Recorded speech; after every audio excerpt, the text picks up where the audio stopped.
أعوذ بالله من الشيطان الرجيم ومن آياته أن خلق لكم من أنفسكم أزواجا لتسكنوا إليها وجعل بينكم مودة ورحمة إن في ذلك لآيات لقوم يتفكرون۔ اور اللہ تعالیٰ کی نشانیوں میں سے ایک نشانی یہ ہے کہ اس نے تمہارے لیے پیدا فرمائی ہیں تمہاری جن سے بیویاں تاکہ تم ان سے سکون حاصل کر سکو، اور پھر وَجَعَلَ بَيْنَكُمْ مَوَدَّةً وَرَحْمَةً، اور اس نے تمہارے درمیان پیدا کر دی ہے مودت اور رحمت۔ إِنَّ فِي ذَلِكَ لَآيَاتٍ لِقَوْمٍ يَتَفَكَّرُونَ، بے شک اس کے اندر بہت ساری نشانیاں لوگوں کے لیے جو غور و تفکر کرتے ہیں۔ آیت نمبر 21 سورہ روم۔ اللہ رب العالمین نے اس کے اندر انسان کو ایک بہت بڑا حوصلہ دیا ہے اور اپنی ایک عظیم نشانی بتائی ہے۔ یوں تو زندگی کی شاہراہ بڑی ہی کھٹن ہے، قدم قدم پر رکاوٹیں ہیں، ہجوم و مصائب ہیں، غموں کے اندھیرے ہیں، ناکامیوں کے چرکے ہیں اور مایوسیوں کی وحشتیں ہیں۔ اس کے باوجود حکم یہ ہے کہ اپنے خالق کو پہچانو اور اس کی مخلوق پر بھی ابر رحمت بن کر برسو۔ اور اللہ رب العالمین نے انسان کے شکستہ حوصلوں کو بلند رکھنے کے لیے، اس کے ڈگمگاتے قدموں کو ثبات بخشنے کے لیے، آلام و مصائب کی بوجھ کو ہلکا کرنے کے لیے اس کی جن سے بیوی کی صورت میں اسے ایک رفیق کے سفر بھی عطا کر دیا ہے۔ جنسی یگانگت کے علاوہ دونوں کے دلوں کو محبت اور رحمت کے پاکیزہ اور پختہ تعلقات سے جوڑ دیا ہے۔ یہ سنگت صرف ان دنوں تک محدود نہیں کہ جب صحت و شباب کا عروج ہو، آفتاب چمک رہا ہو، جب حالات سازگار ہوں اور بخت بیدار ہوں، بلکہ محبت و پیار اور شفقت اور ہمدردی کا یہ رشتہ کسی صورت بھی نہیں ٹوٹتا۔ غموں کے اندھیرے جیسے جیسے گہرے ہوتے چلے جاتے ہیں، محبت کی یہ شمع زیادہ نور افشانی کرنے لگتی ہے۔ جب حالات ناسازگار ہوں، اس کی رفاقت میں مزید پختگی آ جاتی ہے۔ نیز ان کی تخلیق اللہ رب العالمین نے اس طرح کی ہے کہ دونوں ایک دوسرے کے بغیر ادھورے ہیں۔ دونوں کی حسرتوں، آرزوؤں اور خوشیوں کی تکمیل کا راز ایک دوسرے سے وابستہ رہنے میں ہے۔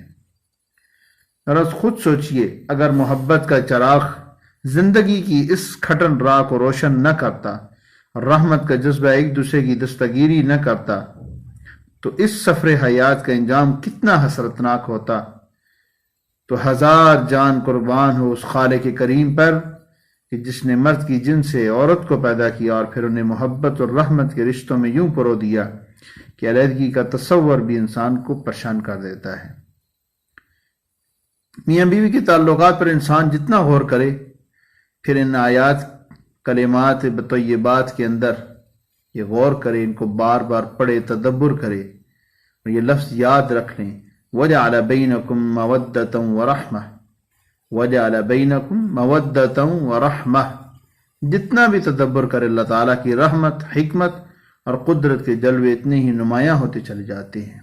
اور پھر بات یہیں پہ بس نہیں کی، بلکہ اللہ رب العالمین نے فرمایا إِنَّ فِي ذَلِكَ لَآيَاتٍ لِقَوْمٍ يَتَفَكَّرُونَ، بے شک اس کے اندر بہت ساری نشانیاں ہیں ان لوگوں کے لیے جو غور و فکر کرتے ہیں۔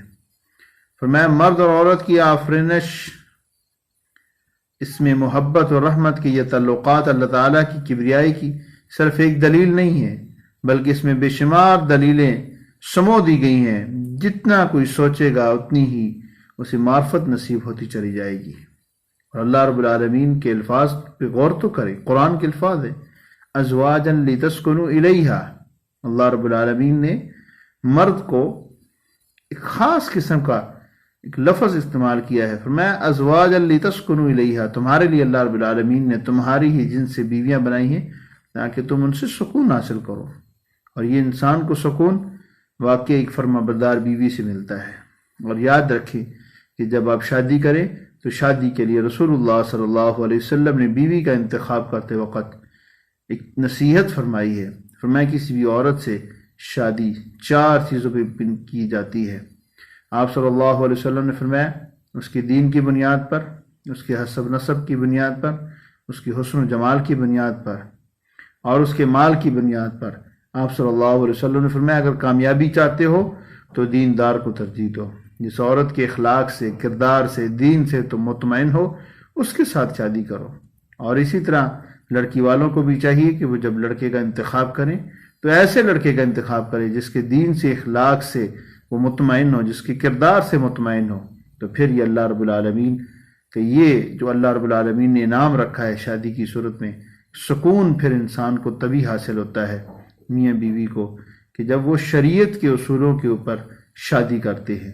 اور جب مال و دولت کو دیکھ کر، حسنوں کو دیکھ کر، نسب کو دیکھ کر دینداری کو ترجیح نہیں دی جاتی اور پھر اخلاق اور کردار کو ترجیح نہیں دی جاتی تو پھر سکون کا ملنا محال ہوتا ہے.